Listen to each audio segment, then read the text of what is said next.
Alrighty, welcome to the first official episode of Frame by Frame. Um, I'm Parker. This is my other Brody, host, Brody. I'm not Um, allowed to introduce myself. What the fuck? hey, I'm just trying to get the intro out the way. Look, Um, First one with video. This is actually technically the second time we've recorded this. We recorded eh, it. So the reason that it took so long for a second episode or a first episode to come out was because we recorded episode one last week, the day before D23. Um, and then D23 announcements hit. And I didn't think they were going to announce anything super special at D23 separately than what they would have announced at Comic Con. Comic-Con. Well, But just they in did. general, there was so much stuff at Oh yeah. D23. Plus, on top of that, so we were going to record on Wednesday. We're like, all right, Yes. get the D23 stuff out of the way. Wait a minute, we're seeing Alien on Thursday. Yes. So Let's make it all one big thing. And yep. we still haven't reviewed Deadpool and Wolverine, so we got to Yep. get that out of the way. Yeah, because Uh, that was what the last one was for. We were going to be doing our our review. review. And I don't know what you think, but maybe we should just knock that out real quick. Let's just go over Deadpool. Yeah, real Just quick to get thoughts it out over of it. the way. Okay, so first off, it's fantastic. I've seen it 5 times now. I've seen it Parker's four. seen it 4 times. Uh, In every single form, except for standard. We've seen it in Dolby twice. For me, I've seen it in Dolby twice. I've seen it in IMAX once, and I've seen it in real 3D. I saw it Dolby, IMAX, 3D, and Dolby. I've seen it Dolby 3 times, Yeah, standard once, IMAX 3D once, and Borderlands has taken over IMAX now. So unfortunately, I didn't get to I experience it. and Harold and the Purple Crayon has taken over my heart. So I'm gonna see Harold and the Purple Crayon 5 times now. Oh yeah. But so the movie is fantastic. It is a great send off to Fox, Oh the yeah. Fox verse, Yeah. and every cameo, and I'm gonna say cameo in air quotes because they're I not mean, we can cameos. say it's been like 4 weeks since we've released. You can split hairs and say that these are cameos, like Yeah. just like people say that Andrew and Toby are cameos in No Way Home. They're not cameos. They're surprise co-leads or Yeah, surprise they're supporting they're roles. actors. They're They're roles. actual characters in the They movie. all They serve a serve purpose. exactly. So they're really just characters. It's not like Stan Lee's cameos Yeah, where you show up and you say what's up or whatever and then dip out. there are some cameos like that, like Hulk and Cavalrine, and Exactly. I just want to point out Matthew McConaughey being Cowboy Deadpool, Cowboy Deadpool, Blake Lively or being Deadpool Kid.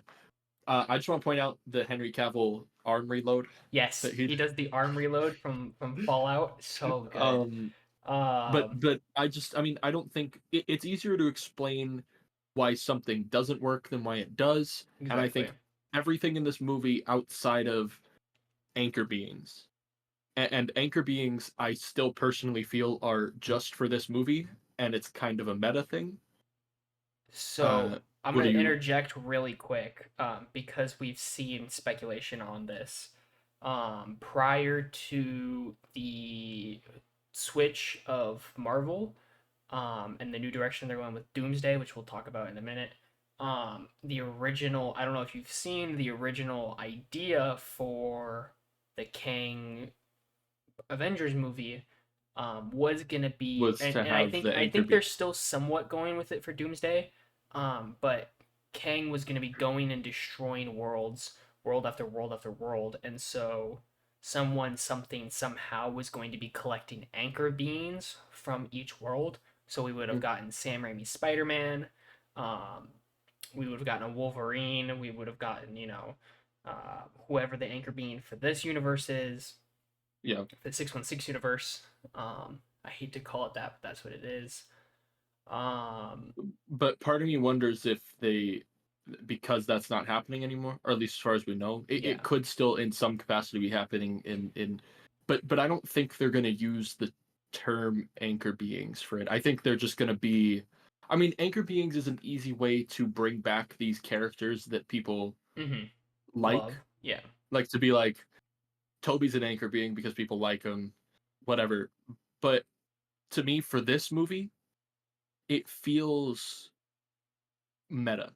In this yeah, movie in particular, and I'm just looking at it in the vacuum of this movie because we don't know what's coming up next. So in the context of this movie, the anchor being idea seems meta in the context of Wolverine. I think it's hard because we have an instance like because they're saying now if you pull someone out of the universe or they die, then Mhm. the universe decays.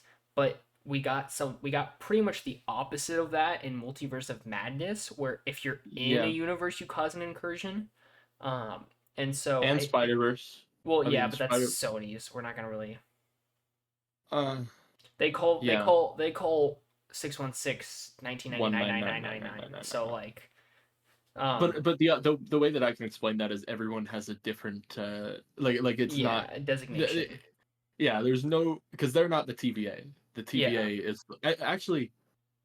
Does the TVA ever refer to it as No, 616 yet? It's just the on that reason title. the no the in Multiverse of Madness, Christine of the Illuminati's universe designates Steven's universe as 616. So that's the Oh, I first guess I official forgot about that. time. That's the first official time that they do it, and then they do it again in the beginning of In this Dead, when he's talking to Happy. Um, which I don't care. It doesn't bother me. I know it bothers some people, but it's yeah, just it's so whatever to me. Like for that to be something that people are getting upset about just seems kind of yeah, it's overblown. whatever. But yeah, overall, movie's great. I've recommended it to people. I've had people go see it and text me and say that like they loved it. That they would want to I go think see it's it important again. to bring up. I think it's important to bring up uh, my girlfriend who has only seen one other Marvel movie, No Way Home, uh, which she also liked No Way Home. So Marvel's doing something right if these movies that are supposed to just be for the fans can be enjoyed by people who have no connection. But she came to see this movie with me and she walked out of it. She didn't love it because it is a inherently nerdy film. Like it's more nerdy than No Way Home. It's got all the, you know, the cover of Uncanny X-Men with Wolverine on the X, which we could talk about for a second that Parker picked up an issue for $15 and now it's 60. Just Bef- just before people started going crazy and actually figuring out like people knew what cover was, but people weren't going out for it. I yeah. went out and was like, you know what? I'll pick it up. I want to read it. I've been collecting X-Men comics more recently anyway since X-Men 97. So I was like, yeah, I'll pick it up. And I picked it for 15, which at the time I was like, oh, maybe, it's a little bit I would hyped. have passed. I would have saw it and been like, I that's a cool almost cover. did. I almost did. But I was like, oh, maybe 15 is the raised price due to the movie because most older X-Men comics are $5, $6 depending on the issue. We went back in that same comic shop today and we saw two different ones. We saw a newsstand and a regular in this almost the same condition as mine for 60 bucks each, and then there was a third one that was maybe a little bit less, but it was for 30, or like a little bit Yeah. worse condition for 30. And But I still paid half of that less condition one for a better condition book. anyway, there's nerdy stuff like that, and there's references that people like people who haven't seen these movies wouldn't get. Mm-hmm. Like after the movie, I explained to her the Channing Tatum, all the jokes about him Yeah, being like the people we could have saved or could have saved or yeah, or wanted to stuff like that, save, or wanted to or save, wanted to uh, save, or or what was the other one? The universes we lived in yeah. or something like that. But I didn't it know, feels like I was born here. I I didn't didn't know understand. my Oh my daddy, dad, yeah. but I'm sure I Well, shot out his dick ready. anyway, When he but was laying his she butter and nuts all up in my mama, and I shot out and I said, "What's up, dog?" but little stuff like that Oh, had to it's be explained so to someone funny. who hadn't seen the movies. But other than that, she enjoyed it. She thought it was funny. She thought the action was good. She liked the fight scene in the car with Deadpool and Wolverine because who didn't like that fight? Yes. But anyway, that's the big thing for me that I keep telling people. Like, if my girlfriend who does not care about any of this, she hasn't even seen Deadpool 1 or 2 or Logan, and she thoroughly enjoyed it. That's why this movie's making fucking $1 billion. It's past a Exactly. billion. It's gonna be the highest grossing R-rated movie by the end of this It is. week. It already beat highest grossing Happened already. today? No, it happened when it hit a billion. It reached No, or sorry, Joker's not. it was domestic. It was the highest domestic. It It's not is, but international. Joker Yeah. is at 1.3. So it's Yeah. got a little bit to go, but Yeah. it'll hit it by the end of this Oh, week. I'm sure. Anyway, I think that's all we have to say, unless you have anything else No, to that's add. really it. Blade has so much aura. Uh, I still have. We talked about it in a little bit more in depth in the scrapped episode, but we do. There are some visual things that we didn't necessarily like about the movie, well, or just about character design, I guess. to And me, it's a, understandable. a movie is made by its visual effects. A good movie can have scenes that don't look great. I think there's a lot of CGI in the first two Deadpool movies that don't hold up. I think a few of the action scenes in Deadpool 1 are a little bit over reliant on some, not over reliant, but it was a lower budget comic book film, so Yeah, some of the stuff hasn't aged aged well. fantastically across the last, and that happens, and it's whatever. I mean, go back and watch X-Men 1. Like, go watch, sure, go but watch, that's a bad example because it's go not a watch, movie that I enjoy. go watch Blade. Days of Future Past. Like Days of Go Future watch Past Blade even. with the fucking with the guy splitting in half. Yeah, coming back together. Some motherfuckers still trying to ice skate No, uphill. skate uphill.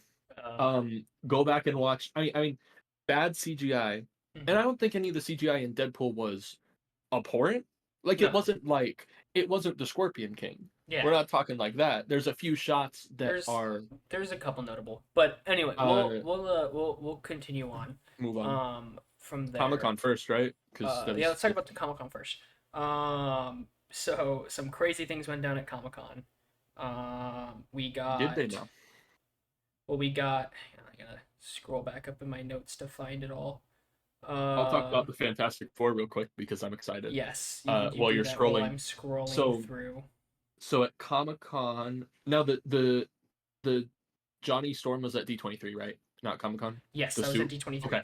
Comic Con was the footage. Comic Con showed Galactus footage. That I do remember. Galactus looked good. Galactus is cool. And it was The revealed. It was revealed. I'm gonna stick with Fantastic Four for a second Mhm. before we get into other Comic No, Con I was stuff. going. Yeah, I was It going was to. revealed. It was revealed after Comic Con that Galactus is the same across the multiverse, There's which only means one. that there's only one Galactus, and I'm assuming that doesn't include the comics.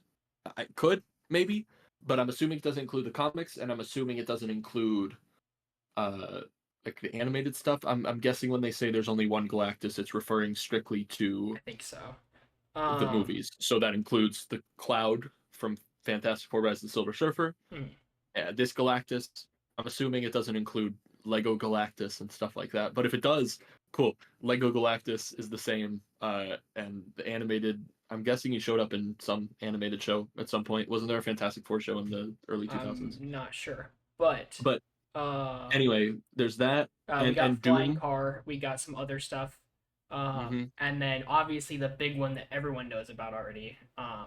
RDJ Doom Who will be showing up in Fantastic Four will be showing allegedly? up in a post-credit scene for $40 million, which is what he got paid for. Actually, $10 million less than what he got paid for the entirety of Avengers 1. Just putting that out there, and that doesn't include inflation. That's like just like um but yeah, We that's have crazy. opinions. That's crazy. Yeah, I have opinions. You've soft. So I remember when this first got announced. I was out of town, and Oh, so we I still have very strong. you well Here's I'm not here's what I'll say, and this is what I told Brody when it first happened, and this is what I still stand by. Could be a great choice. We have yet to see any footage of him in the role. We have yet to see what he'll look like in the role. So all of that, put that aside. We're not going to talk about infamous Iron Man. We're not going to talk about Demon in an Armor because nobody knew what those hold on. comics were. Give me 1 second. Let me type in But Iron Man Doctor Doom and see what but the first result is. but I think, say what you want, it really does feel like with all of the Marvel, I guess, hatred, not hatred, but just like the doubt in the Missteps. community, that it felt like they were very desperate in terms of casting and wanted a very safe call, Yep. thus bringing back their moneymaker. And So I personally don't agree with that, but I'm not the Russo brothers, and they made the choice, and they have given us my top 3 MCU movies in the Infinity Saga. And so, They've given me a top three, but three different ones, or not three different ones, but I have Civil War up there too. yeah, I So have mine's Endgame, Infinity War, and Winter Soldier. mine are Infinity I War, just Winter Soldier, Civil War. So I just love still the way Russo. that they direct. It's brilliant. Well, I mean, uh, The way that it works for their movies, but I think like Civil War is kind of blandly directed, like the airport fight, but it uh, works. and we can go into an entire topic We on won't that. talk too much about it Um, because that just a will lot of inflate it a the. lot of it doesn't have to do. I just watched a video on why Age of Ultron is so bad. A lot of it has to do with stuff that we don't see. Like we see Disney owning Marvel, but the actual way that it works is like Disney owns Marvel in New York, and then Marvel owns Marvel Studios in LA, Mhm. and Marvel has a creative team that like if Disney gives Marvel Studios a whole bunch of money to make a movie, Disney doesn't have the creative liberty to just say do what you want with that money. The middle guys have to say, okay, this is how we want it, and like from the sounds of it, for an example of Age of Ultron, the sounds of it, like the whole Thor scene of him in the water was added purely by the Marvel execs, Yeah. with threat, and they cut a lot of the farmhouse footage of Hawkeye, which really brought the heroes down, like down to Well, human level. famously, uh, notorious human pile of garbage. Ike Perlmutter said that a Oh Black yeah, Panther movie would never work because people don't want to see that. Same with exactly. Black Widow. Same thing with no. It was originally Captain Marvel. Oh, I thought it was Black Widow. No, it was Captain Well, I think it Marvel. was all of them. I think it was any female He hero just and said any African American. we hadn't had a successful woman led superhero movie. Yeah, Um, because the pool to draw from is Elektra and Catwoman. exactly. Um, anyway, to continue on, But yeah. so that dropped at SDCC. Um, Around the same time, we got the first Captain America trailer. Oh, Amazing. We saw wonderful. our first look at Red Red Hulk. Hulk, which leads us into D23, which Wait, will. wait, time out. We missed something at Comic Con, didn't we? Hold on. Hold on. I don't think I'm we did. thinking. No. Uh, Thunderbolts. no, Thunderbolts is D23. That's what we'll get to in a second. Or Well, no, they they showed the no. trailer at Comic Con, Yes, they showed a and then trailer they at showed it Comic again Con. at D23. No, they showed a different one at D23 apparently. Oh. From the pictures that I've seen.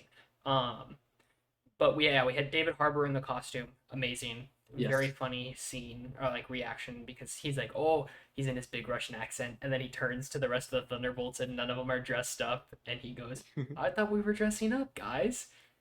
Very funny interaction. We're both very excited for Thunderbolts. Yes, but we'll get into that in a second. Yeah. D23, we got Fantastic Four screening because the stuff that was shown at SDCC was raw test footage, was not going to be in the movie whatsoever. None of it Hmm. was actually like the Galactus footage was literally just test footage just to see what people thought. In D23, we got official look at the pre-production costume. It could be the final It product. was just yeah, it was It could just be the final or a product. video of. Could be the final product, but obviously we don't know. Production just started on that movie. We got Fantastic Car at SDCC. That's what we missed. It was flying around. No, you talked about it. You Um, talked about it for a second.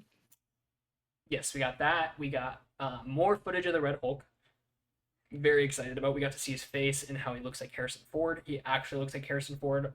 Unlike how originally I didn't feel like Mark Ruffalo's Hulk looked very similar to Mark Ruffalo. The similarities were there, but it didn't hit Oh, as I home think to the me. opposite, dude. When I see him in the first Avengers, I I'm like, think that's Mark Ruffalo.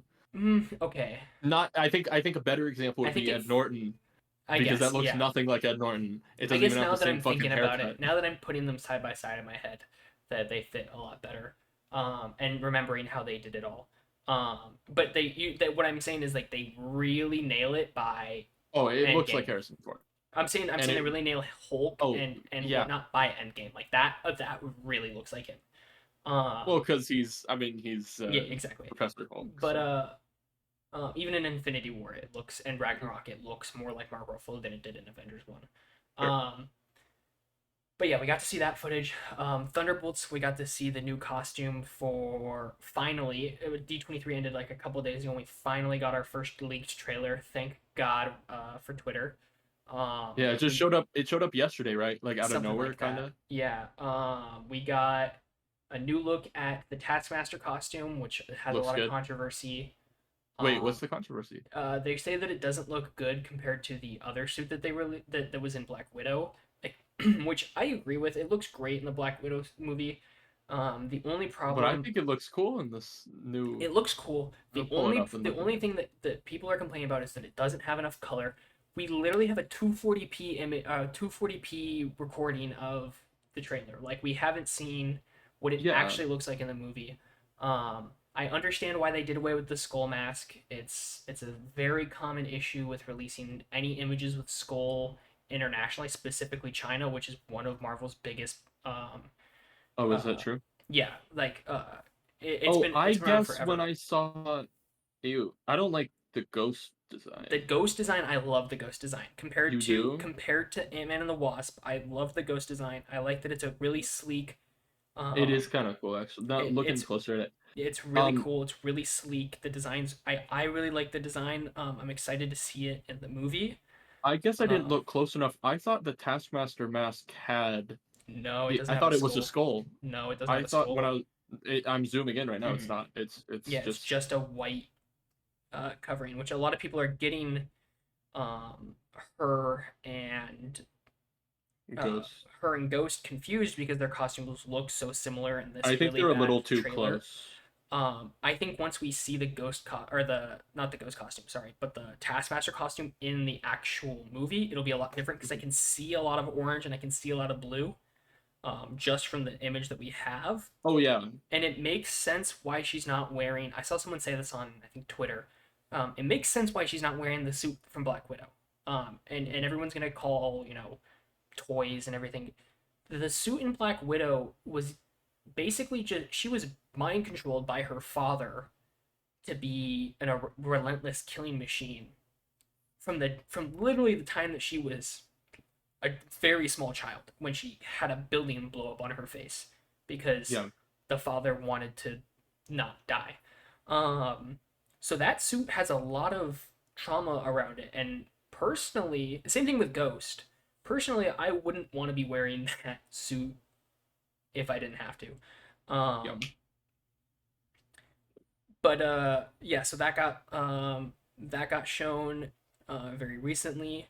We Bucky's haircut also is so goofy. I really like it. I like that he's I growing it know, back out. but it's so it's because as someone who Well, has grown their hair out before, yeah. that's that I mean, phase where you're fucking miserable. I'm in that phase right now. I'm yeah. trying to get back to shoulder length, but it's that phase where you can't Well, do like anything. look at mine. Like I have his very similar haircut. You just Um, can't do the middle part. Like yeah. he has the Lord Farquaad cut, dude.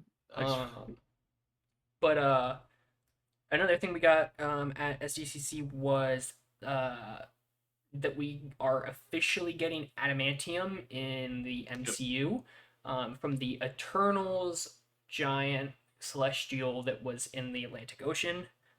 What else did we get? We got this is the first time it's been mentioned outside of that movie. nope, it got mentioned in She-Hulk, but nobody liked that show, so nobody Um, remembers. I also didn't see it yet, so. Exactly. We don't really talk about shows much on here, but I'll just cover really quickly. We got a Daredevil Born Again trailer. Didn't we get Agatha? Um, we got an Agatha trailer, and we got some news regarding X-Men '97, which we won't go into a lot. Yeah, I want to Um, move past I'm just just trying to talking speed about through a lot of this get real through all the quick. stuff that happened. I want to get Um, into Disney real quick yeah, because we've talked Marvel. we got Frozen. I'm gonna speed through a couple, and I'll stop on the one that you want to talk to or talk about. We got Frozen 3, Toy Story 5, Lilo and Stitch. Lilo and Stitch live action, which looks really good. I've seen set photos. Um, we have what did I say? Zootopia, Frozen 3, Toy Oh, Story you didn't say 5, Zootopia, but Zootopia is Zootopia coming. 2, Toy Story 5, and I'm not trying to say the one right now because I think there's one more. Some other random. Moana, Oh Moana. no, They showed Moana 2. footage from Moana Yeah, 2. But I Um, know we oh, already knew it and was coming. they talked about live action Moana. Yeah. The one that And I what's the one know, I want to talk about? the one I know he wants to talk about is Incredibles 3. You got Um, me all wrong, Parker. I wanted to talk Toy Story 5. iPad Kid No, Bonnie. I want to Um, talk I want to talk Toy Story 5 for like 2 seconds. oh really? Toy Story 4 sucked. It Oh yeah, it was infuriated a me. cash grab. I it should have ended at 3. Yes. Um but that being said, Toy Well, Story 5 has done enough to interest me to here's how you have to look at it. And I'm sorry for cutting you off. Toy Story 1, 2, and 3 are Andy's era of the toys, and Toy Story 4, 5, and I'm assuming they'll make 6 just because that's how it it's like Star Wars. is gonna be the Bonnie era. It's like Star Wars. We got the Bonnie trilogy Yeah, and the Andy the trilogy. Andy trilogy, the Bonnie trilogy. Somehow Andy returned in Toy Story 6. He's gonna show up at the end. Yep. As all right, so Incredibles 3 Hmm. is the one that I want to. I, I could make a whole hour and a half long episode about my flaws with Incredibles 2, about my problems with that movie. Uh, I won't get too much into it, but I'll start by saying that the first Incredibles movie is my favorite animated movie of all time. Uh, it's one of my favorite superhero movies of all time. It's a movie that I hold near and dear to my heart. And so I was very excited when Incredibles 2 came out. That was the big hype. Oh my gosh, they're finally making Incredibles 2. It's been 14 years.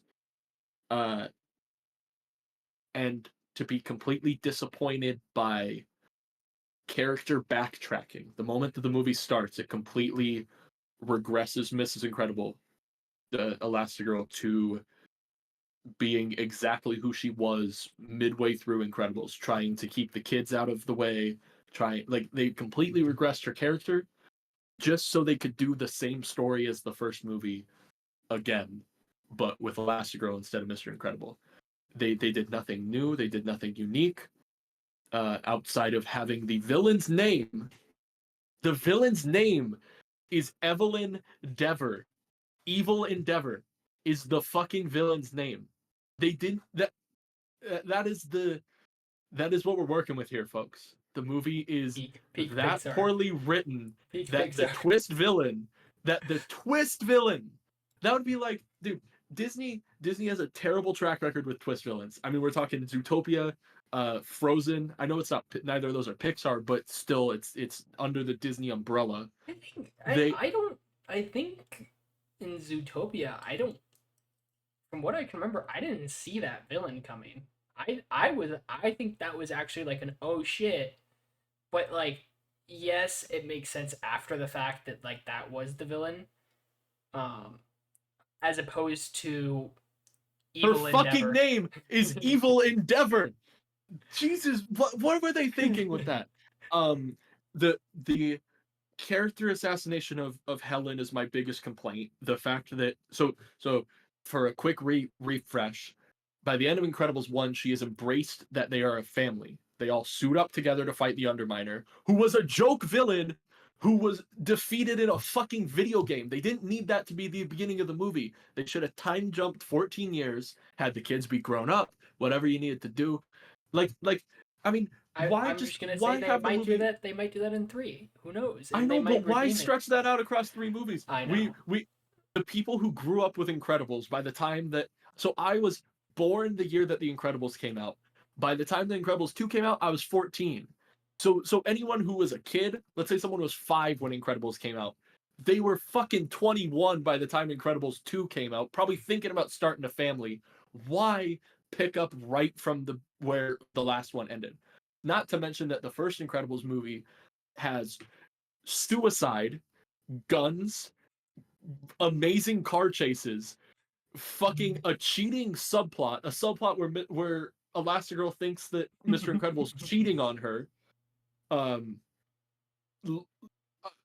the scene where the kids get shot down in the plane, like where they're trying to kill a mom and 2 kids.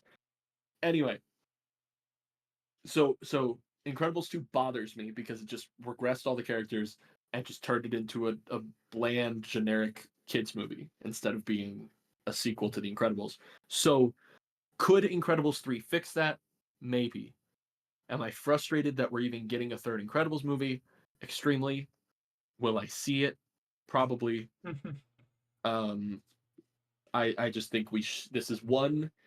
I know the first movie ended technically on a cliffhanger or whatever, but this is one movie that should not have been Yes. franchised. Um, let's see, what else do we get? To pull away. I think that's pretty much it from D23. Well, We there's heard one more thing I want to talk to D23, and that was hold on. You um talk for a second while I find this. oh well, as I said, we got the score for Fantastic Four, and we got Michael they Giacchino, they the announced goat, they announced that unfortunately Daft Punk will not be returning for Tron Ares. because they're retired. However, there is another group who did a song for Challenger that actually bangs. Wait a minute. Wait a minute. Did you say another group as if it's not No, fucking Nine I Inch know, Nails I know. doing the soundtrack? I am so excited. Yeah, I I am know. so I excited. know, but what I'm saying is like people weren't expecting Nine Inch Nails to like be able to be on the level of like Daft Punk. That side note, that Daft Punk music soundtrack, the movie soundtrack is my one of my favorite movie soundtracks. Like Yep. like in terms of like not like Guardians of the Galaxy where they have the Guardians of the Galaxy mix volume 1, 2 and 3, but like Mhm. actual like it's on like it is on. I saw someone write Daft Punk is to Tron what John Williams was to Star Wars, and and that like Yep. Flynn Lives like the oh my god, oh, so good. I could go on and So on about that, but anyway, yeah, so I was Tron a little Ares. skeptical, and then like I said, I heard the song from Challengers that's like that EDM type beat, and I Well, really that's enjoyed it. what Nine Inch Nails. Yeah. Nine Inch Nails is. Yes, they are an alternative rock band from the '90s, but they're Mhm. more than that because they're Yeah. not just. I mean, Uh, anyway, I know this is a movie channel, but I have a question for you mhm, that is not related to movies, but related to D23. mhm. Did you hear about the new coaster coming to Disney World? Disney World? Are you talking about Let me double check. are It's you Disney talking World. are you talking about the Indiana Yeah. Jones one that I sent you? No, no, that looks fucking awesome. That's going where Wh- Dinosaur was. They are doing a suspended coaster at Disney Uh-uh. Hollywood Uh-uh. Studios. This is gonna be not at Disney World. This is at Disneyland. They're building an entire. It's Disney California Adventure.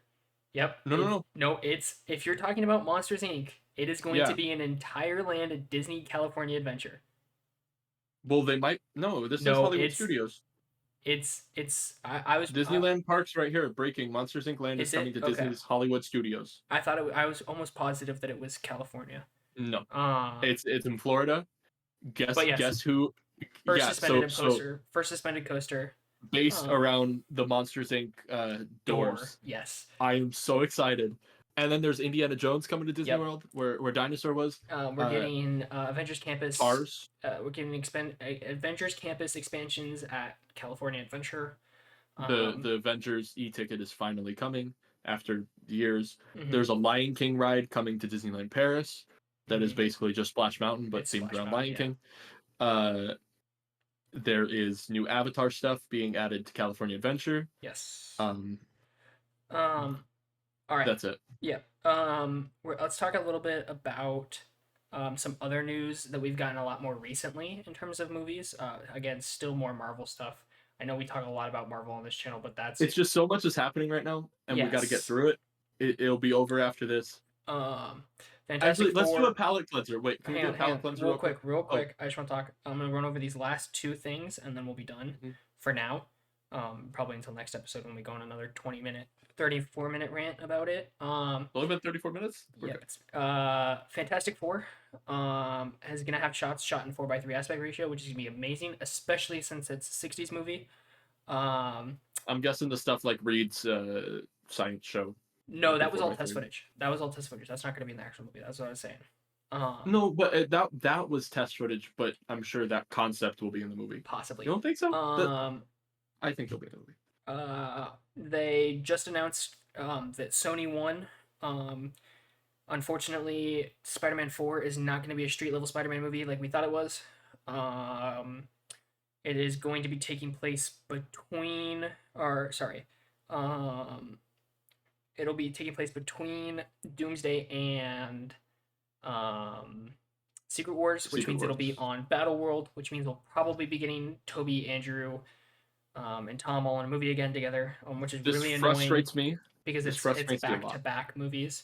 Um, It's not even that. I since Tom has been introduced into the MCU, I am of the opinion that if he's given the right material, that Spider-Man fans wouldn't hate, because Spider-Man fans love to hate his movies. Uh, I love them, and the reason I love them is because of him. I think he is oh, I think he's the good. I think he is the best casting for a Spider-Man. I know you're gonna say Andrew, but I think as the way he looks, his personality, the way that he acts in the movies, he is my perfect Spider-Man. Yeah. It's just he hasn't been given the material that Spider-Man fans, aside from me, are able to rally behind. So, and I have a whole spiel I can go on about that. But another thing that Sony just won on is, or so this is a rumor by Daniel RPK. He is a very, if you don't know who he is, I'm sure everyone who's listening knows who he is. Very famous leaker, very reliable source, majority of the time. Mhm. He just announced that Sony and Marvel came to a decision that Marvel cannot use some of the Spider-Man villains if Sony has used them first, So no Craven, which essentially means no Craven, no Venom. We won't be getting Rhino, Rhino. We won't be getting Morbius. uh, Morbius. We won't be getting we won't be getting Electro again. We probably won't be getting Green Goblin again anytime soon. We probably won't be getting Doc Ock again anytime soon. Um, I wasn't expecting any of those after No Way Home. people I were think, expecting Norman, but well, I think you can plant the seeds of Norman, but I think it's redundant to have him fight yeah, Goblin again, because I then it just think becomes and we'll get to and I want to talk about this a little bit more later, but let's get into a palate cleanser real quick, just to get away from Marvel for a second. Let's talk about Alien Romulus. Oh, I was going to talk about Interstellar real quick since Oh it'll be yeah, fast. Interstellar. We'll hit Interstellar first, and then we'll hit So Alien. Interstellar is my fourth favorite movie of all time. That's a weird number, but that's because Letterbox has I think I have it four. up there somewhere. The film. It's behind me somewhere. Yeah, it's in this So row. so Interstellar is my fourth favorite movie of all time, according to Letterbox. We will put our Letterbox accounts in the description so you can go follow us. Oh, Anyway, no. you can put mine. Anyway, Uh, um, it's being re-released for the 10th anniversary. There was a big kerfuffle, but part of the reason we delayed this episode and re-recorded it and all this stuff is because when we recorded at the time, the information was the Interstellar re-release had been canned because Paramount destroyed all of the film reels.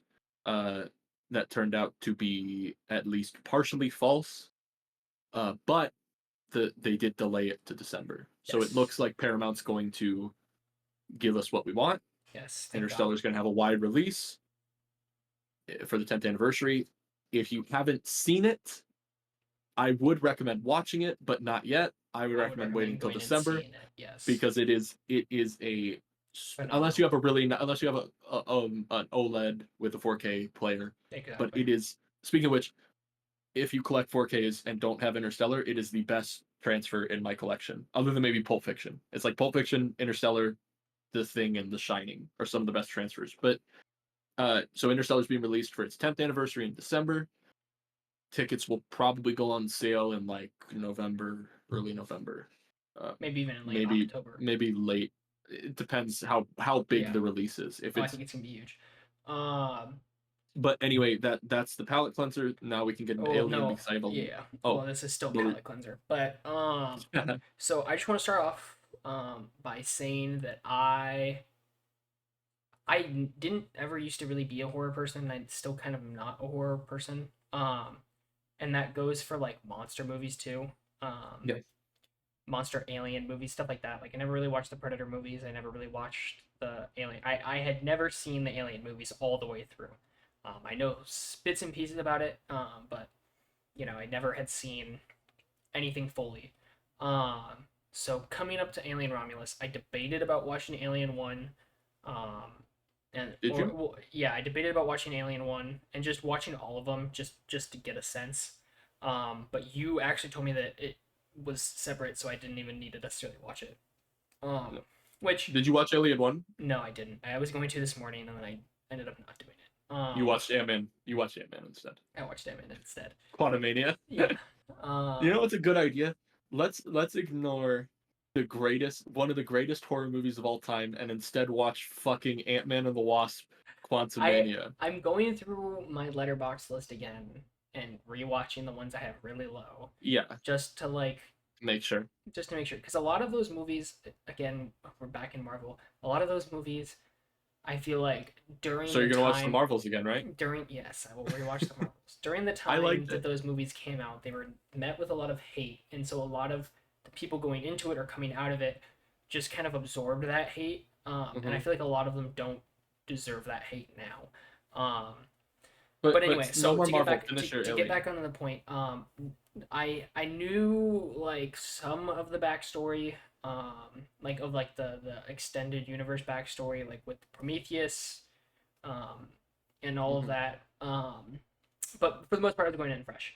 And I will say, as a person who has never seen those movies, this movie was fantastic.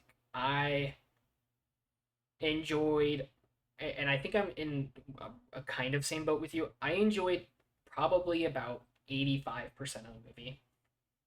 Yeah, Um, I think I would. I think I enjoyed about half of it, and I'll talk um, about that. we're not gonna give any spoilers on it. Yeah, Um, we'll do a quick no spoiler, but I do want to get into one thing we'll talk well, about. you can just I'll basically, warn. I'll I'll warn. no, I think the best way to put it without, because I don't want you to accidentally leak something because we're not editing this. The best way to Yep. put it is that there's a point in the movie where it shifts from an Alien 1 style movie to something else. Um, and that's where Brody, at least from what he's told me, has not necessarily enjoyed it. Yep. What we can do, um, Well, is I was just if you thinking. guys want to, we'll record an entire separate. Well, I mean, we can even do it after this podcast. We'll record an entirely separate Alien review. Well, what I Um, was thinking here is, so I'm gonna go in tomorrow and put timestamps in the description for people who want that. mm, Uh, for people who want to skip to certain chapters. mm, I mean, if you're already at this point, then too late. Sorry, but I'll do this every week we yeah. record. So I'm gonna go in the description, put timestamps, and then includes for the part where I'm gonna talk spoilers in a second, because I really want to get a few things out here. So spoiler warning from this point Whoop, on. whoop, whoop, My whoop. whoop whoop. I'll put in the description a timestamp that you can skip to for no spoilers.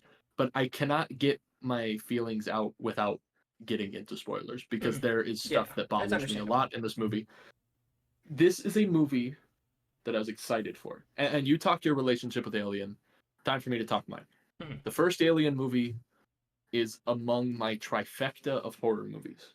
I am not a giant horror fan, but the first Alien, The Thing, which if you haven't seen The Thing, oh, I it have. is one of the greatest. It's It's beautiful. not just one of the greatest horror It's movies ever. It's one of beautiful. the greatest movies ever.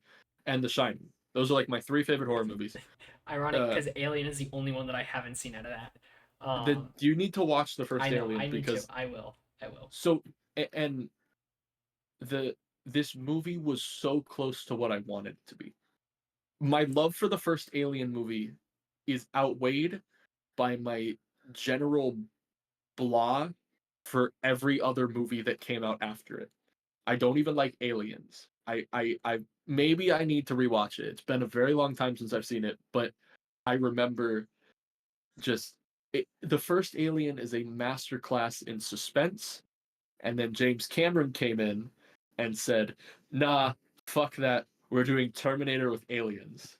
And then had Ripley and the yellow fucking robot punching an alien, had a kid, I know people love that movie, but in my opinion, the first Alien is a movie that I hold really close. I just rewatched it like 2 months ago to get ready for this one when I knew this was coming out, and it holds up.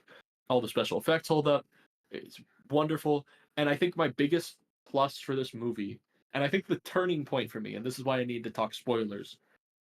When Ash shows up, his name isn't Ash, but when the robot who looks like Ash shows up, that is the point where I went from loving this movie. You turned to me and said That something. looks like shit. I said, I So word for word, I said that looks like shit. And you can say it's supposed to all you well, want, so I'm gonna interject but it really looks like quick. I'm shit. gonna interject really quickly because here's the thing: the the amount of stuff that they did for this movie in terms of both practical and visual That's effects what I was loving for the is first hour. amazing, right? And the scene that he's talking about, and specifically, they lift a synthetic up onto a counter, and he's been severed in half. He's Mm-hmm. he's all fucked up from the alien blood. Um,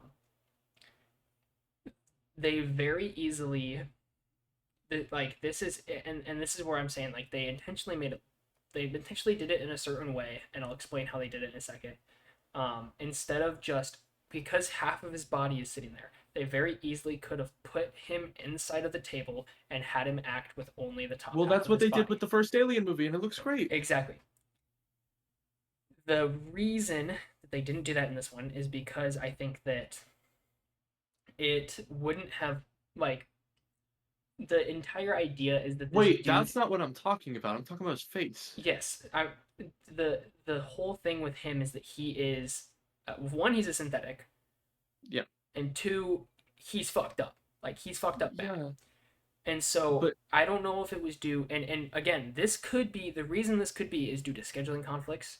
This could be due to we don't know what the rhyme or reason for this was, but the way that it's done is very similar to how they've done or how they've tried to do de-aging and re I guess reanimations of people is I guess literally the best word, like Princess Leia and yeah, General Moff Tarkin, where they make a 3D model of someone's face and then they deep fake on top of it. And if you don't know what a deep fake is, I won't go into it a lot, but you can very clearly tell that this was a deep fake and I not think that a was it very looked best fan one. made. And here's my problem with it. So with something like Dial of Destiny, for instance, Mm-hmm. where I think that the de-aging in that movie is serviceable enough to get you through a fun action sequence, Mm-hmm. and you're having fun, you're along for the ride. The only times it looks odd is when it's 80-year-old Harrison Ford running with that face. You're like, what's going on Mm-hmm. here? Why is he moving so slow? Well, But it's not 80 Harrison Ford running, right? no, You know not they didn't not just like on de-age him. top of the train, not on top of the Okay. train, but there's scenes where it is him in the set. Mm-hmm. No, Look so it up. the There's way scenes of him on set. the way that they did it is the same way they did Luke in Mandalorian Mando, season 2. body double. You have a body double and you have them on set. But I'm not buying it because that Um, scene where him and uh the Toby Jones are walking, it's clearly an 80-year-old. Like rewatch it, the scene of him and mm, Toby Jones walking away with the dial is an 80-year-old man. um, Anyway, but but that's besides the point. We yeah, won't get into that. I just want to talk about this. So it the my problem with it, the de-aging in Indiana Jones is fine. It gets you through that action sequence. It's fun, whatever. This did not need to be Ash. I mean, it yeah, could have been any other and synthetic, and and the point would have been got across. The only reason it was Ash was so that fans of yes, Alien can be like, look at that, and and I that know I'm gonna interject one more time real quick, and I know Brody didn't necessarily look at reviews going into it a ton. I did. A lot of people came out of the movie saying exactly the same thing Brody's saying, where um, there were too many callbacks that seemed forced to the first movie. I think Um, Disney or Fox or whoever was overseeing it was like, uh, this is but too good. Make more references to but Alien. see, I think the problem was, and I guess it could be due to marketing because the trailer we saw didn't do it enough justice.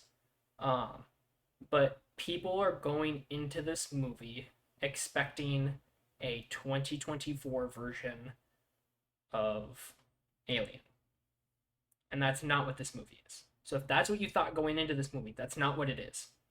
Um, Yeah, I think my big you have problem. to you really do have to look at it in the overall. This movie is really in its core is really trying to connect Alien 1 with the rest of the cinematic universe that they've Yeah, attempted to create.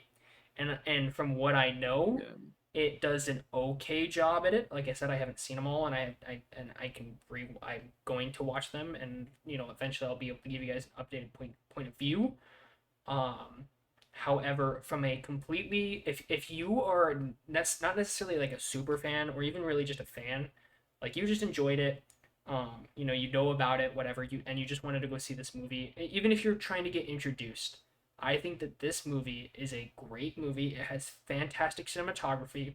The script overall is really well done. Actually, I think the script holds up the entirety through the movie. Um, from just a script point of view.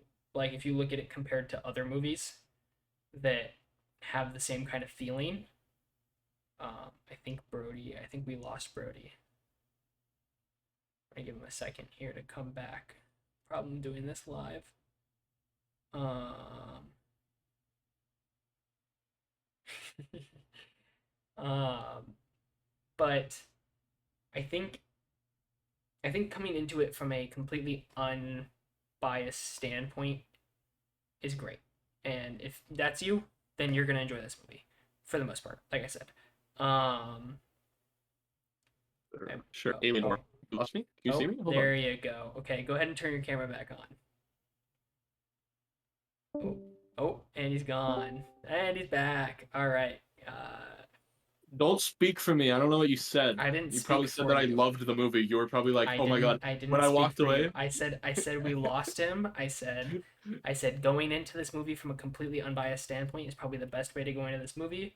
Mhm. Um, and I left it Okay, at that. so I am really quickly. This is breaking news as of 12 hours ago. It just popped up in my feed.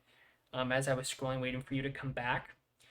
Um, on the topic of Interstellar re-release for its anniversary, we are getting Whiplash back in theaters for its 10-year anniversary, September 20th. So that'll be a lot closer. the Um, maker, the maker's in it. huh? The maker. Oh yeah. Miles Teller is the maker. Okay, um, so but that's yes, cool. so I, that's something I just really wanted to. I literally saw it and I have it up on my phone because I just I wanted need to to get say this out. something really quick. Look, I just I wanted to just say need it to really get quick. so Um, so back to where I was mhm. about Alien Romulus. The first, I don't even know how long. I didn't have my watch. I couldn't check what time it was. I didn't know how deep into the movie was my turning point where I stopped enjoying it. I didn't stop enjoying it. Let me phrase it. It's well made. The shots are good, but there's a point in the movie. It builds suspense so well in a way that no Alien movie has since the first one. It builds this. You get dropped into this world. These characters that you. I mean, there's a bunch of characters that you like, and then there's this one character that I leaned over to Parker. I was like, I cannot wait for this fucking Oh, guy to I wanted die. him to die the moment he spoke. But Um, every character there was something that connected but you to them. I just want to say that whole that reaction that me and Brody had was the point of his character. You were supposed to hate Exactly. him from the moment you saw him, and That's I not a think that was complaint for me. beautiful. I think that was There beautiful.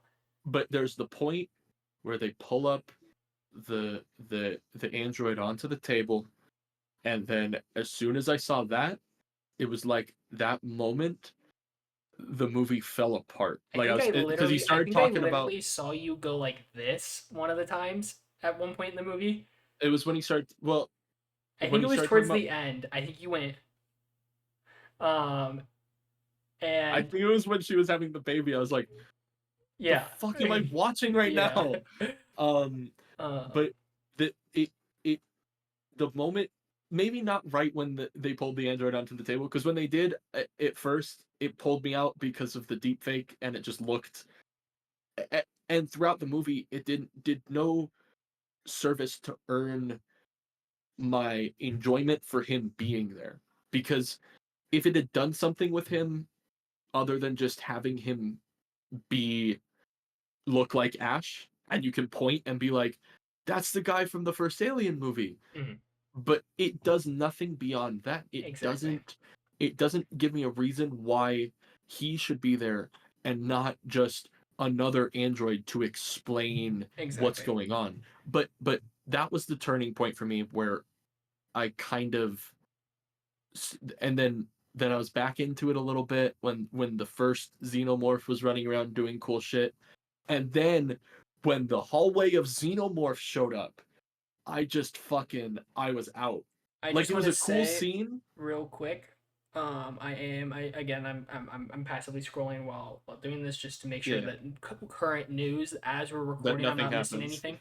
Um, in terms of Marvel, real quick, one more time, we did just get a first look at what the Baxter building was going to look like, and I'm going to go ahead and send that to you.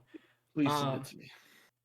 and he Hugh Jackman teased that he is going to be playing Wolverine until he's 90 in a Yeah, I post saw that. where he said see you in 2058. And Hmm. last but not least, IGN released yesterday their score and review out of for the movie. They rated it an 8 out of 10. They said Alien. yes, Alien Romulus. Oh, that's bad for IGN to give it an 8 out of 10. That's like an Uh, F.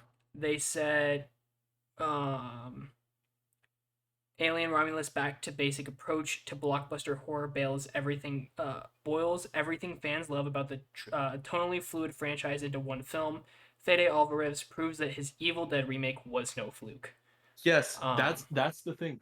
He did a fantastic job up until a certain point where it just fell apart for me. yeah, And I might be in the minority here, but really there was a point where it turned, I don't want to say schlock, because it wasn't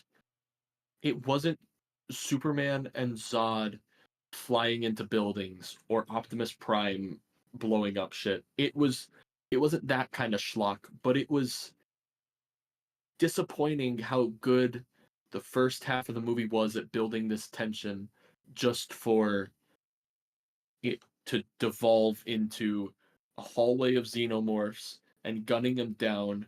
And while it made for a cool action set piece and a cool scene, it just felt like kind of whiplash because it's this emotional story about no this pun group of intended. people. Yeah, whiplash is this emotional story about this group of people trying to like their lives kind of suck. The planet that they live on is forcing them to work for what seems to be the rest of their lives. Their parents are dead because of fucking diseases that they got in the mines.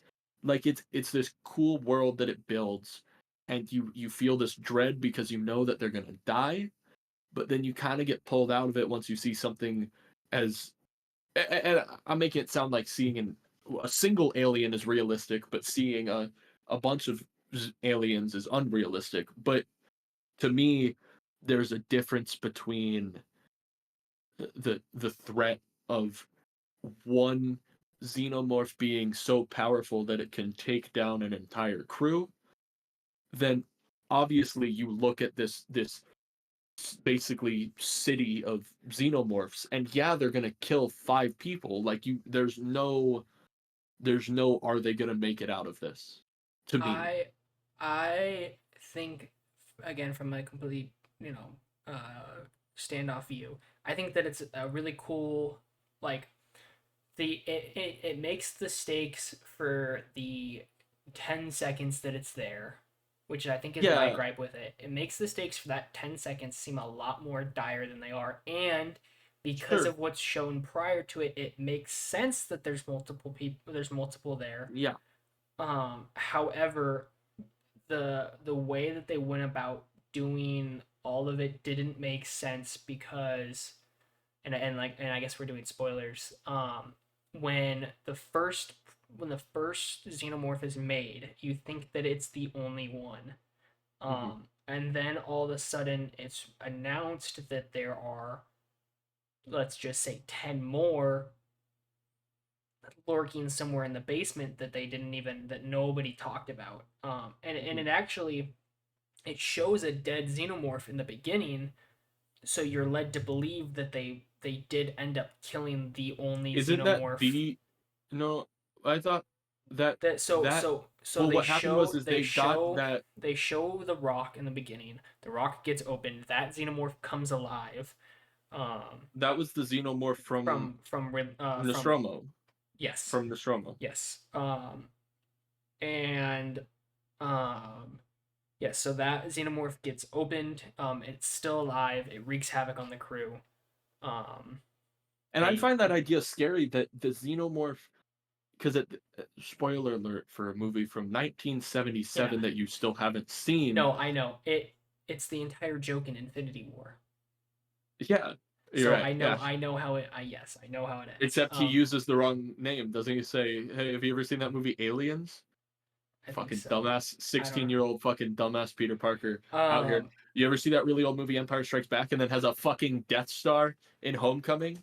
Like he didn't know what Star Wars was? No, so uh at the end of the first movie, Ripley blows the xenomorph out of the ship, which means that the xenomorph fossilized in space Yeah, and survived and encased itself, which is scary, which super then sick. means that that fucking monstrosity baby fucking human Yeah. xenomorph is still No, alive.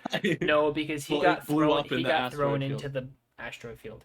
Um, But okay, that's I mean, my complaints for the movie don't even get into the fucking yeah. human xenomorph hybrid, which was a disturbing horror idea, but in the context of this franchise, I fucking or not this franchise, I get that the franchise has devolved into this, but in the context of the first movie, I It fucking hate it. and this goes back to what I said about how they're trying to connect it into the rest of the franchise, Yeah. because the whole idea that the Prometheuses, I think they're, I don't know what their actual name is. Like I said, I don't know a whole bunch about the lore, but they created the xenomorphs, and so in this movie they take basically xenomorph blood Mhm.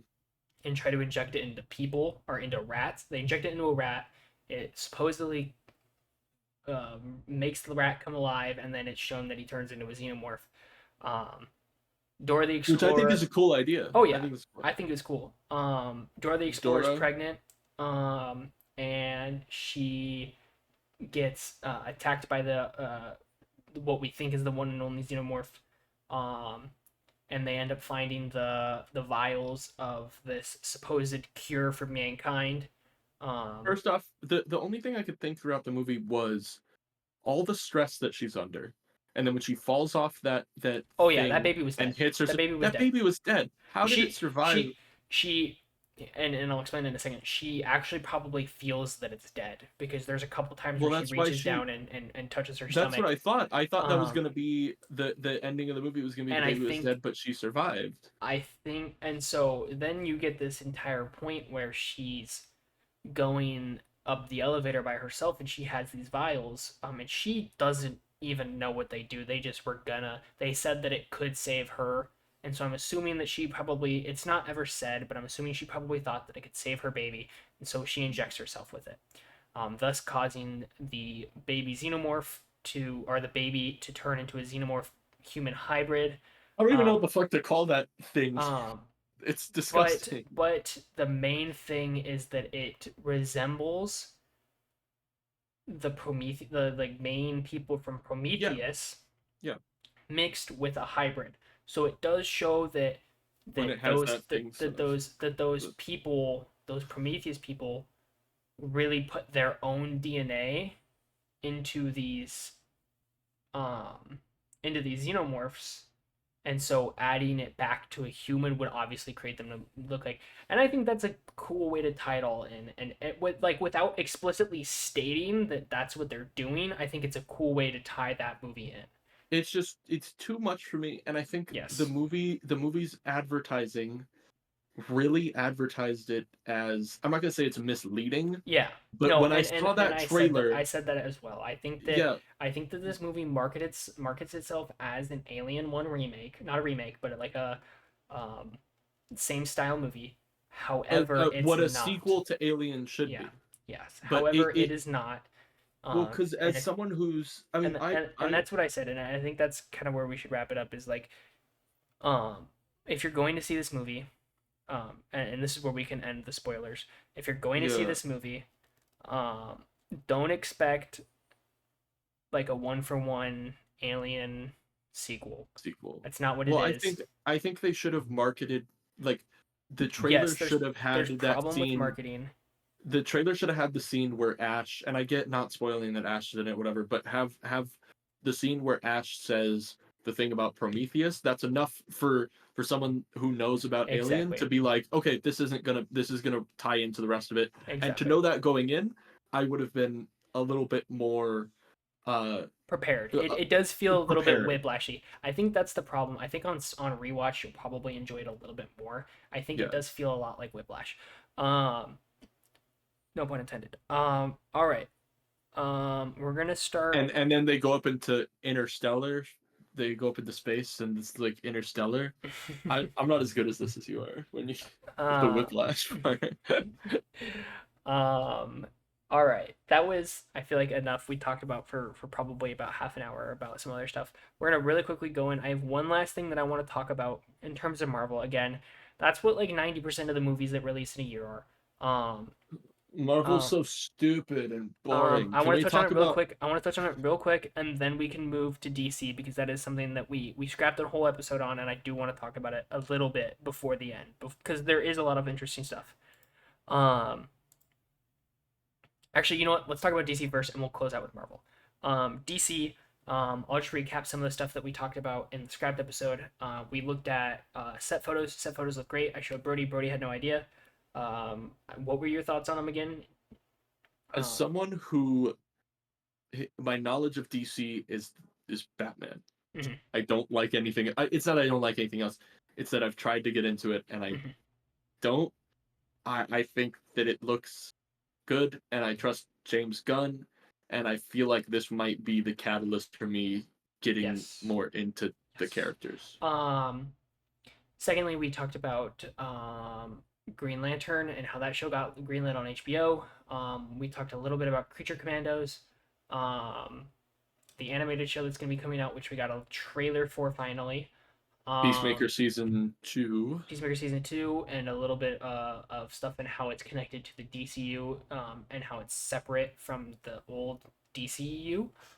Um, Which I guess Batman's not my only knowledge. I do like yeah. the Suicide Squad and Peacemaker and Um, the Penguin, we learned is set I think like a week or 2 weeks after the movie, and it's gonna deal with the seawall exploding, which is why they're re-releasing Batman in theaters on August 28th. If you haven't gotten your tickets already and you want to, I would see if they're still available in wherever you see it your was local movie filling up theaters. fast. It was filling up fast. It's going to be showing the Batman as well as a preview for the Penguin. I'm assuming it's I probably think going to it's be at some. 8 minutes. I'm assuming it's probably going to be the pilot. 8 minutes of the pilot. Um, so that's gonna be Yeah, really I don't know cool. if it had 8 minutes. I told that We're over gonna fast. try. I'm gonna try my hardest. I know Brody's gonna be there for sure. I'm gonna try my hardest to be there. That way we can talk to you guys about it. And I'm just there. If they just had released the Batman oh, without I know the I would go Penguin see it. footage, I'd be there. So Oh, good. they just announced the animated. It's DC Animation Studios, so they always put out fantastic stuff. They just announced that DC Animated is putting uh, a Watchmen cartoon on HBO Max. Oh, I saw the trailer for it. It looks good. Better than It looks the better last than one. what Zack Snyder did. Exactly.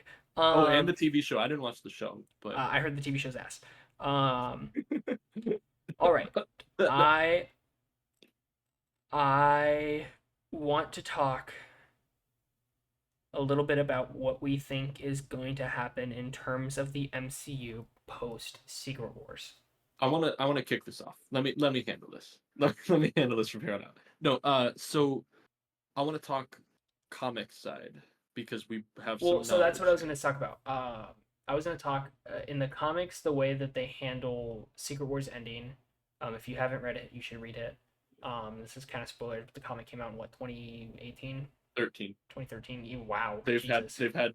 Yeah. Well, I might have been 2014, but Um, Basically, they uh, Doomworld gets reset because Reed Richards takes Battle World. Molecule Man and uses him to take away God Emperor Doom's powers.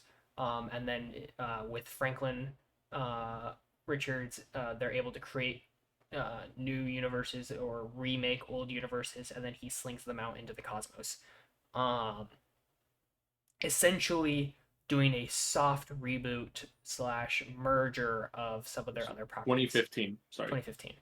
Um, they're doing a soft reboot, like they moved Miles Morales from the Ultimate Universe into the main universe, And then and rebooted the 1610 changed universe. it to 6160, and we got the Ultimate Universe. That's Yes, fantastic, and I love yes. it so much. And Ultimate Spider-Man's so good. Blah blah blah. Um, I think that, and I know we talked about it a little bit, in the last one about how mutants and everything are going to be played into the MCU. Now knowing that they're doing Secret Wars and Doomsday so close to us, it does push a little bit. It does make for like what we thought and how we assumed they were going to introduce mutants. Not the way that we were going to do it. That like originally people thought that they could be due to the snap. Other people thought it Which would could have been be, cool. yeah, and it makes sense. And obviously we already have like Kamala Khan, and Hmm. Beast and Monica Rambeau. Well, Beast Um, is in a different I know, but you get what I'm universe. saying. Like they have mentioned these people before. Kamala Khan and Monica Rambeau obviously being the main two in the main universe, as well as Scarlet Witch technically, but they can't technically call her a mutant. Well, Um, they can now. They couldn't before, but exactly, but they don't. I don't think they still do. I don't remember. well, it's been so Convoluted. integrated into Yeah. the MCU that at this point it's not likely that they'll Well, ever. it's more. I think it's more of a case like they can go back and say it's more of a case of Deadpool where she had the mutant gene. They all had the mutant gene already in their DNA. This is what people were originally saying. They already had the mutant gene in their DNA. Obviously they used the Soul Stone in the Scepter to or the Mind Stone in the Scepter to unlock that gene in Yeah, Wanda and Pietro. Um, and then the snap could be the reason that like Kamala Khan has her powers. But anyway, um, I think pre Secret Wars and Doomsday, I think that that could have been an explanation for how we get more mutants popping up, um, yeah. and it would give it would still allow for those characters to have had their backstories, just not be mutants the whole time. Um, I really think that so Secret Wars is coming around the corner. I just want to Oh, say I think the way that they're going to do it is going to be when they do their soft reboot. I think what it all seems like Marvel is trying to do at this point in time is do a soft reboot of their universe, um, with Secret Wars. Because originally Secret Wars wasn't the title of the sixth or the seventh Avengers movie. It was it was Kang King Dynasty. Dynasty, and then an unnamed Avengers movie. Are you sure it wasn't? No, it's It might always have been been Secret Secret Wars, Wars. but I don't It think. was always Secret Wars, but first that was Kang But it was Dynasty. doing a Kang version of Secret Wars. Hmm. Um, A Kang made battle mode. Now it's very clearly the way that the or it seems to be very close to how the comics are how the comics did it. Um, 2015 Hickman. exactly. I think they're going to be introducing the X-Men Yeah. um post Secret Wars and essentially make them a part of the universe all along. Well, Um, the way that I see which this going forward. if they do this, yes, it'll get very very confusing. Um, but it'll allow for them to go back in time and actually do time accurate stories if they reset the universe. Um, Hmm. or I even if think we get. they pull a Uno reverse card and end up just merging the Fox universe the um with the 616 universe post Secret Wars. Kind of how they did Ultimates, or they moved Ultimate Spider-Man and a couple of the other Ultimate heroes into the main continuity. I think the way that Um, it's going to play out, or I think the way that I want it to play out, is kind of not only a soft reboot, but kind of a hard yeah. reset. And this is dependent on a few things. If Craven and Venom bomb this year, let's say in theory Craven and Venom bomb, uh, there is a Sony will never give up the rights to Spider-Man, Oh as yeah, far he's as their I'm cash cow. concerned, He's their cash cow, and he even though always they will be. can't use him in their movies.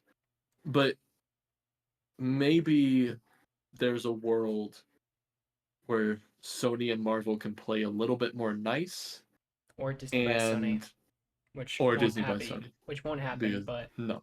But maybe there's a world where Sony and Marvel can play a little bit nicer, and we can get the MCU the way that it was supposed to be from the start. We can have a phase one that includes Fantastic Four, X Men, Spider Man, Hulk, that which also requires a restructuring of whatever shit's going on with Universal, which it seemed like that was is it being Universal or is it resolved. Paramount? Universal Oh, okay, has Universal. Hulk. It seems like that is starting to get closer to being resolved. I've heard a lot of rumors about World War Hulk. From what I know, that's the reason that we still haven't and aren't planning on getting a Hulk movie Oh, I know is that, because they won't do that, and that's why Marvel keeps shoving Hulk stories down our throat without actually giving us Hulk stories. which is why Red Hulk's in Cap. And Um, I have a theory that Hulk will be there too, oh, maybe. he already spoiled it. He says, what's his name? Anthony Mackie says when he shows up, and then he goes, if he shows up.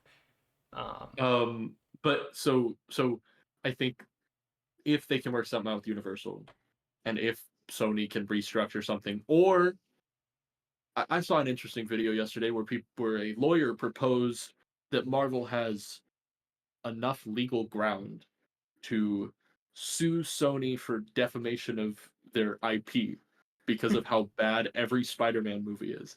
That they can be like, general audiences don't understand that Madam Web isn't a part of the MCU. So they'll see that Madam Web is bad and be like, mhm. oh, that new Marvel movie was bad. I'm not going to see XYZ. the Exactly. Thunderbolts because Venom was so bad. I'm not going to go see Thunderbolts when it comes out next year. Exactly.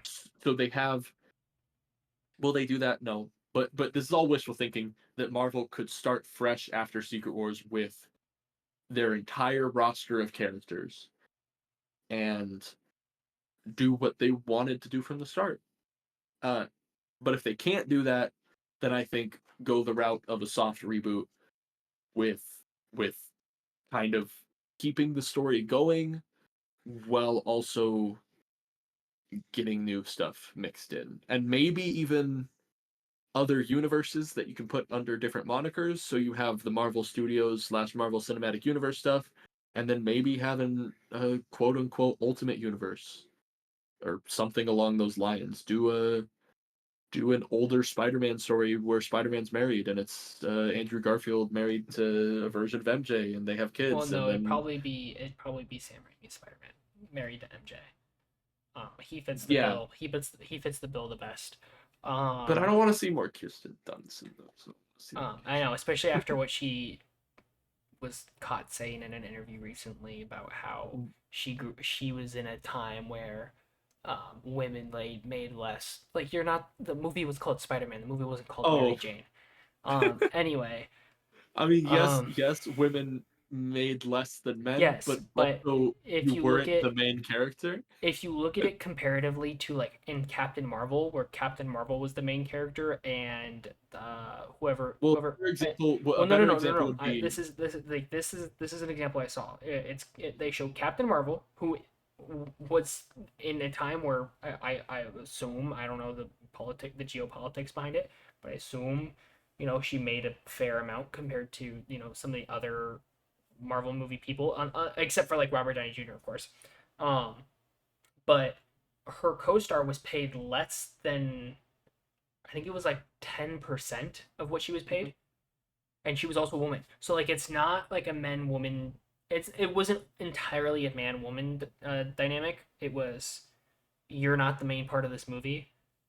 She's also a bad actress, so that's kind of why I don't want to see her back. I I think she did a great job in Civil War.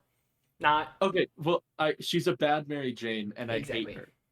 So Um, I would prefer, and tell me when you're reading Ultimate Spider-Man and you see that guy with the beard, you don't kind of see Andrew Garfield. Like I see Pete when Peter has that beard, I kind of see Andrew Garfield in him. no, I don't see that unfortunately.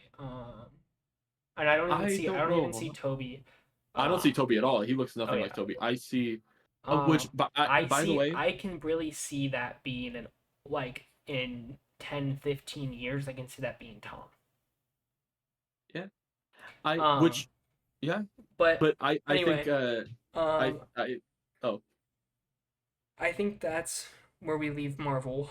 Um, I was just gonna say one more thing. I think Spider-Man should have a beard at some point in the movies because I really like how he looks in so I'll speak to that from being a person who was a Flash fan at some point. mm, Um, there was a point where Flash had a beard in like the beginning of season three, and everyone loved it, but I don't think that it would have worked in the long run. Grant Gustin looks great with a beard. Um, I say that as a completely straight male. Um, however, it doesn't suit the character. I understand in this it's different, but I don't think it would suit the character in a proper way. Um, okay. anyway, what have you been watching this week? Or these past couple weeks, I guess, since the last episode we recorded, which was let me look. It Oh, don't was look at that. That was like July. 19 days ago, so basically a month. What have you watched Um, in the past month? well, Alien Romulus, Obviously. Deadpool Wolverine, Yep. 5 times. Um, I've been, I mean, so I've just been rewatching some. I watched the Marvels for the first time. I don't Mhm. remember if I talked about that last time we did I an don't know. I don't episode. remember. Uh, no, because I saw it the day that we saw Deadpool Wolverine. Hmm. So, I liked it. I know you tried to watch it and fell asleep a few times. Um, I'm gonna try to rewatch it. I watched. I'm a season into The Boys, and Okay. I'm very much enjoying it. I haven't been able to start season 2 yet. I've been too busy reading comics, uh, as you have, and I've just been kind of rewatching stuff. I'm planning on doing a Dark Knight trilogy rewatch sometime this week, just for fun because I miss it. Mhm. Um, I rewatched Alien, like I said recently. I think it was like a month or two ago. And what about you? I I rewatched a movie from my childhood. I rewatched Sorcerer's Apprentice. Oh my god! By Is it far, because we saw it at Zia the other day? Because we uh, saw the Blu-ray, and then it no, got you thinking about I it? pointed it out because I had recently watched it. Oh, I love that movie. Um, you need to rewatch Robots, dude. I was talking about that. I love I robots. I have always stood by robots. It's so good. It's so good, dude. But you know when the robot with the big fucking ass, when Mhm, she farts and mhm, kills the light post and there's a yeah, chalk outline, mhm, that is the hardest I've laughed in a movie in my life that's funny. because it was so unexpected. I was sitting there because I hadn't seen the movie in maybe 10 years, and Mhm, then I was like, "Oh, fart joke, whatever." And then it cuts to the next day, and there's a fucking chalk outline. I just thought it yeah. was the funniest thing ever. Um, I obviously we talked about it. I rewatched Black Widow. And Ant-Man. I rewatched Ant Man and Quantumania today, or Ant Man and the Wasp: Quantumania today. Worst title Um, for a movie ever. What else? I rewatched Endgame recently. I put it on to fall asleep, so I guess I can't really say I watched the first Avengers movie. Um, I rewatched La La Land again recently. That's one that I always love. I still haven't seen Um, it. if you haven't seen La La Land, that is insane to me. Um, I think I rewatched not since the last pod, but I do remember at some point watching Blade Runner 2049 again. Oh, speaking of Blade, you watched Blade Oh, one I and watched two. Blade 1 and 2. I didn't get to Trinity. Uh, that's right. I forgot about that. I've been stacking movies lately. You know- Okay, I Um, wanna. How long? What are we at, Parker? What's the time right we're now? at 125, which is why I was kind of trying to wrap up Wonderful, here. wonderful. But I Um, want to do one thing since this is the first episode. mhm. This is the first episode. I just want to get everything out there. I know we've been talking recent current events real fast, but I want you to tell the audience and tell me because I don't know what it is. What is your favorite movie of all time and why? My favorite movie of all time. Let me. Your number one. I'm gonna pull up Letterbox just so that I can be faithful across the board because you decided we were gonna put our letterboxes in the description. My letterbox is going down there. Um, Currently at the top of my list of four, and actually I'll just say on my list of four right now. Well, give me your number one and tell me why, Right and then give now, me the my other three. number one is Back to the Future Part Two. Okay. Not one. Part Two. I have always loved Part Two. I know. I think I love Part Two because they go to the future and to the past, and have the fucked up timeline. Oh, Um, it's so cool. It's so good. I love seeing when movies, especially older movies, look into the future and try to guess where we're gonna be at. I love that. I And love that. and I love like the little humor, like the you mean you gotta use your hands? That's like a Like baby's toy. Elijah Or Wood. or um you bozo, those boards don't work on water. Look, I love that the movie tried so hard to predict the future in the Oh, 2015, and then yes. accidentally predicted the future in the dark timeline with Biff literally Exactly. being Donald Trump and Exactly. looking exactly like him. Hmm. He has that painting on his wall. I don't know if you saw that last week.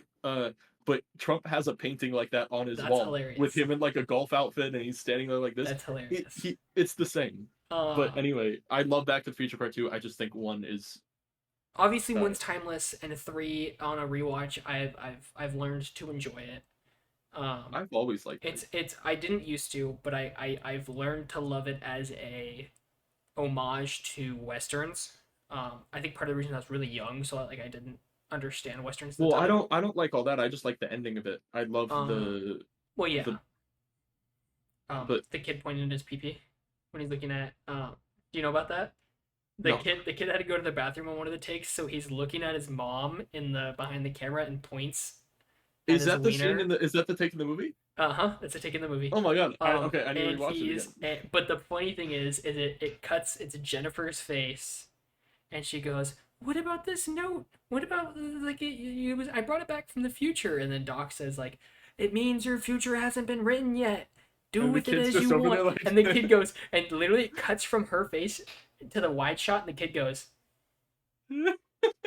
That's so "It's good. so funny."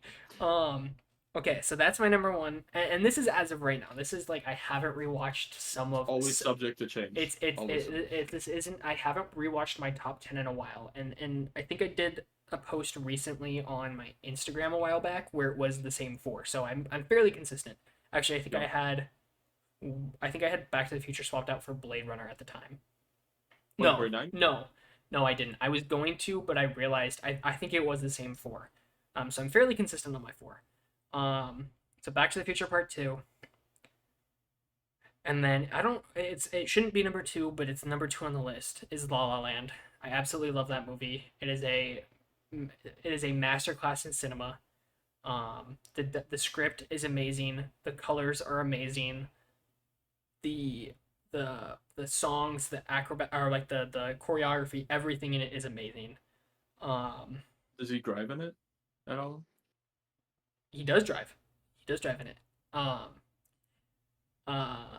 he actually bottoms out his car in the one of the first. Actually, the opening one of the opening shots of the movie is him driving. Um, and then number three, like I said, these can, other than Back to the Future Part Two being at the top, these three can be interchanged. Wait, let me guess your number three. Harold and the Purple Crayon. Harold on the Purple Vibrator. No. Can you try to make a legitimate guess at what my number three is? Fuck. Knowing my Is it repertoire, 2049? it's not. Is that on your list at all? No. It's probably Um, it'd probably be number five. Like I said, all of these can be interchanged. I like all of these really equally. I don't really have like a favorite movie. And I told Brody this. I like to rank movies in movies that I'll throw on to watch in like because I'm of the mindset that like if I'm gonna sit down and watch a movie, that is time that I'm taking out of my day to watch a mhm. movie. And so I'm going to throw on something that I like and I enjoy, which is why Yeah. I can't throw on like I can't just throw on Civil War. Like I could, but like I don't think I'd pay attention to it. I The stopped new paying it. Civil War, right? Yeah. No, no, The no, actual no, Civil War, no, no, not no, no, Captain no. America. Captain America Civil War. I Oh, don't. I lose interest all the time in that movie. Same thing with okay. Quantumania. Um, a majority of the Marvel movies, I feel like I just kind of disconnect with. Okay. Well, all right. What's your number three? My number three currently on as of Letterbox is TASM One. You're fucking tweaking, dude. What are you smoking, and where can I get it? That's crazy. Chasm TASM One. number three. Like I said, these can be interchanged. These are just like what I picked. So that's your number one. No, no, I said number I know. one is It's staged, but that's like interesting. one through like 10, or like two through like 10, and even sometimes number one can be changed, but like Yeah, two through 10 are all I'm that way too. I just changed mine. are always fluctuating. And currently, as of on my letterbox, number four is 10. And you know Oh my I love god, this movie. you're fucking crazy, dude. This man's a maniac. So don't get me wrong. Don't get me wrong. The other Nolan movies are on that list that interchange all the time. I love Interstellar. Interstellar has a beautiful soundtrack, stunning visuals, great story, great plot.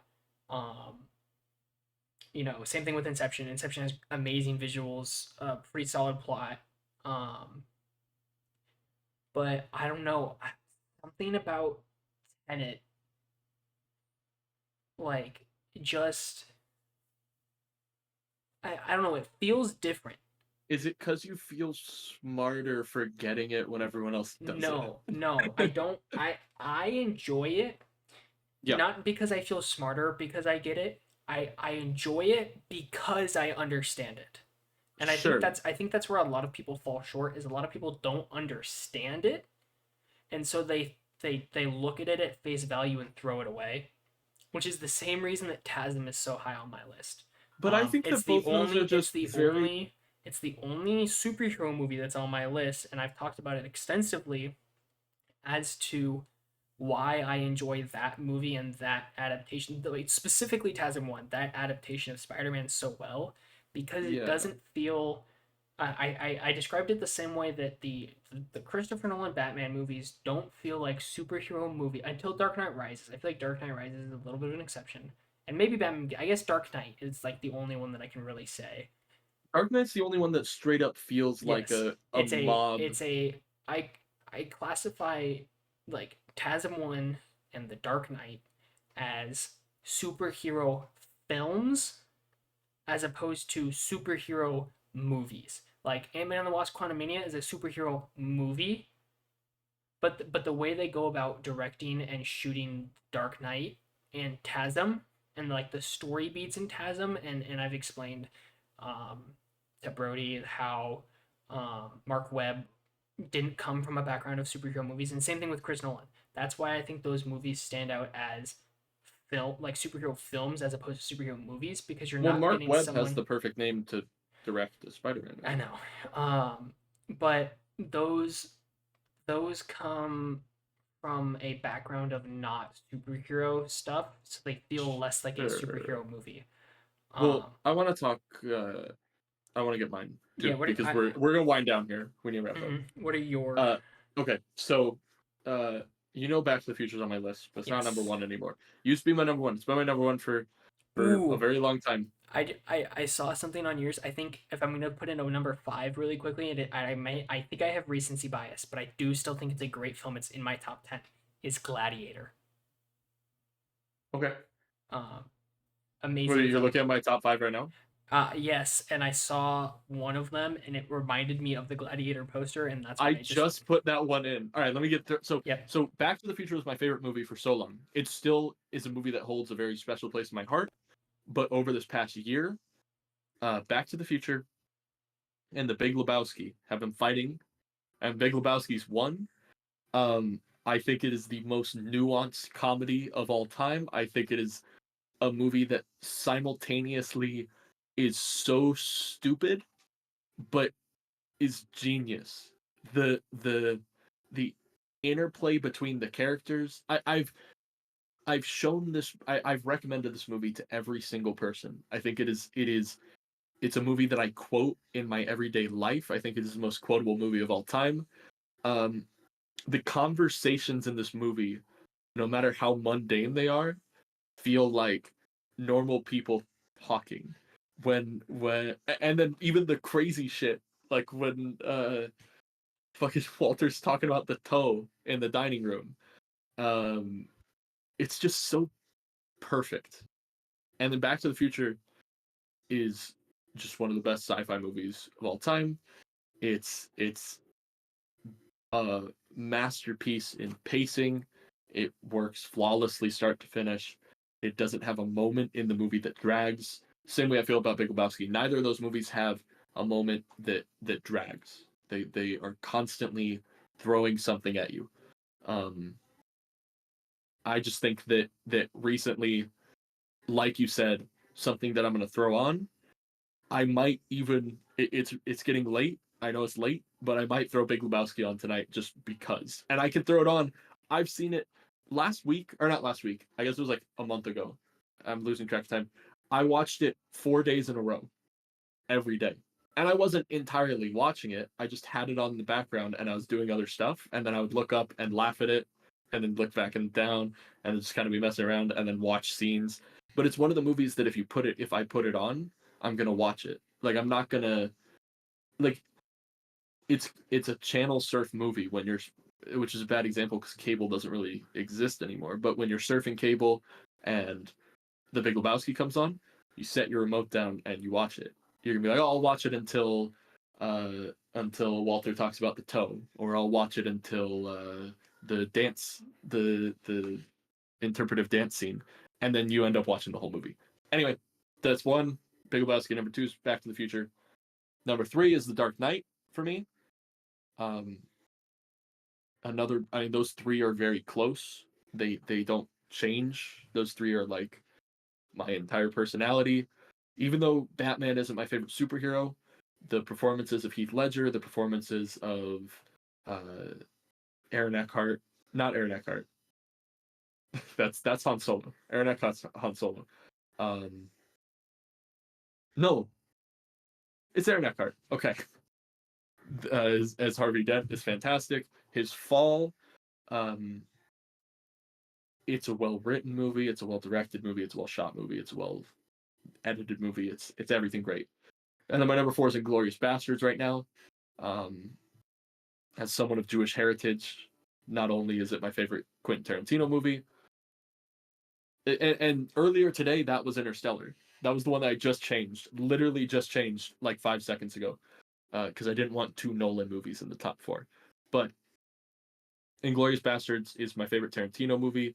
It has some of the funniest moments in any of his movies. The scene where um, Lieutenant Aldo Rain is talking to Christoph Waltz, amazing villain, who is fantastic. That fuck it, he's so good in the movie.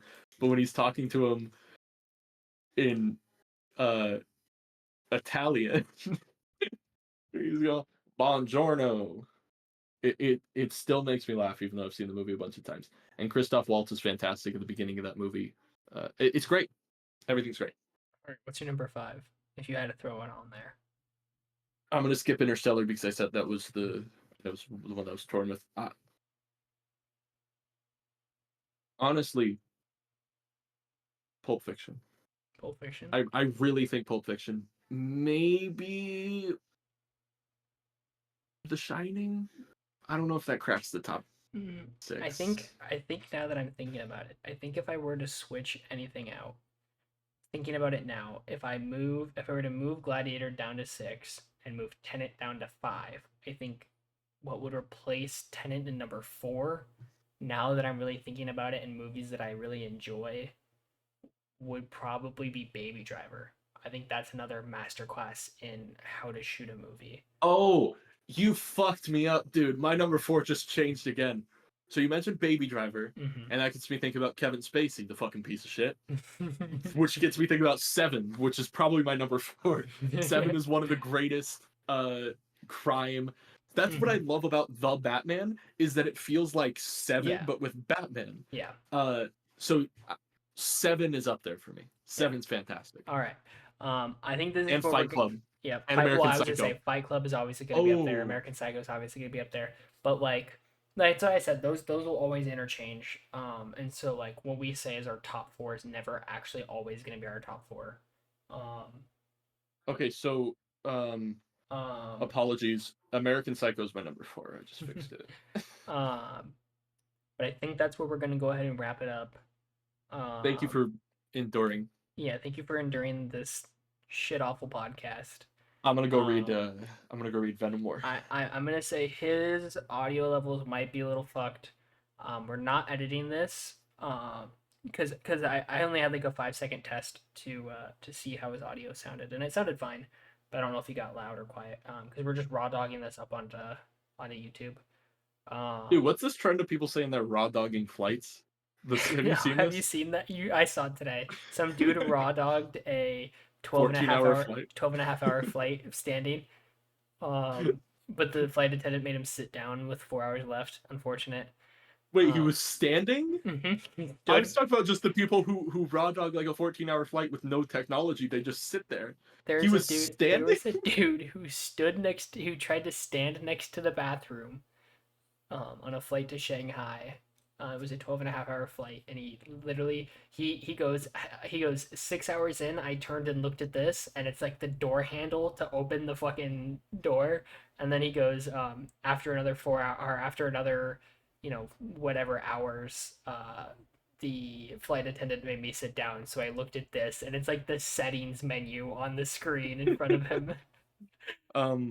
Thank you all for listening. We apologize for technical difficulties. Tangents and the technical difficulties. That's part of the fun. Podcasts are fun because you just listen to people talk.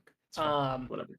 For episode 2, we hope to maybe even get an audio only version going as well.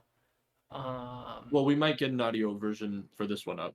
Maybe. Well, I think the audio in this will be too fucked. I think for Episode 0 was an audio only. Episode 1 is a video only. I think episode 3 will officially have, or episode 2, sorry, will officially. We'll mix them together. We'll officially have good audio again. I know, because we had good audio on episode 0. We'll have good audio for episode 2, and we'll have a dedicated, whether I think you said we're going to try to get it on Apple Podcasts. We'll get it somewhere. Or if it's just an audio version uploaded separately, and we link it in the description as a unlisted. Sure. But yeah. We might even have a guest on next week. Maybe. We'll see. We'll see what we can do. All right. Thank you for listening. Thank you very much for listening. We hope you guys enjoyed. And you guys have a great rest of your week. Bye bye. Bye bye.